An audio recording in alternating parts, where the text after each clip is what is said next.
Le ministre de la Sécurité nationale, Itamar Ben-Gvir, s'est rendu tôt ce matin sur l'esplanade des mosquées, alors qu'il avait annoncé hier repousser ce projet après une discussion avec le Premier ministre Benyamin Netanyahou.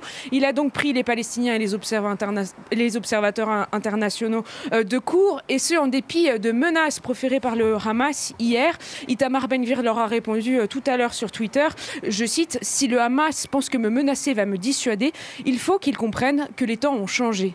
Alors pour comprendre pourquoi cette visite sur l'esplanade des mosquées fait polémique auprès des Palestiniens, il faut revenir un peu sur le statu quo qui régit l'esplanade depuis 1967. Elle se trouve donc à Jérusalem-Est, dans la vieille ville, la partie palestinienne de la ville annexée par Israël en 1967. Et c'est la Jordanie, par l'intermédiaire du Waqf, qui a le contrôle des visites de l'esplanade des mosquées. Les non-musulmans ont le droit d'y venir, mais à des heures précises, et ont interdiction d'y prier de façon ostentatoire.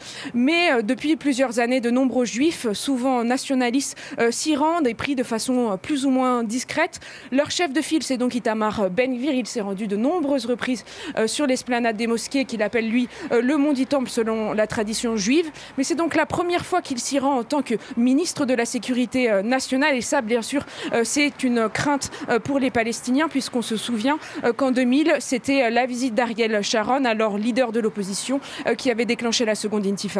Et le Fatah, Claire, bien sûr, a réagi. Il dénonce une provocation, même tonalité pour le Hamas. Oui, l'autorité palestinienne dénonce une provocation sans précédent, un crime selon le porte-parole du Hamas à Gaza. Je cite, « Notre peuple palestinien continuera de défendre ses lieux saints et sa mosquée Al-Aqsa ». Cette visite sur l'esplanade des mosquées a aussi été dénoncée par la Jordanie, par l'Égypte et puis par l'ambassade de France qui rappelle l'attachement au statu quo en vigueur dans les lieux saints de Jérusalem.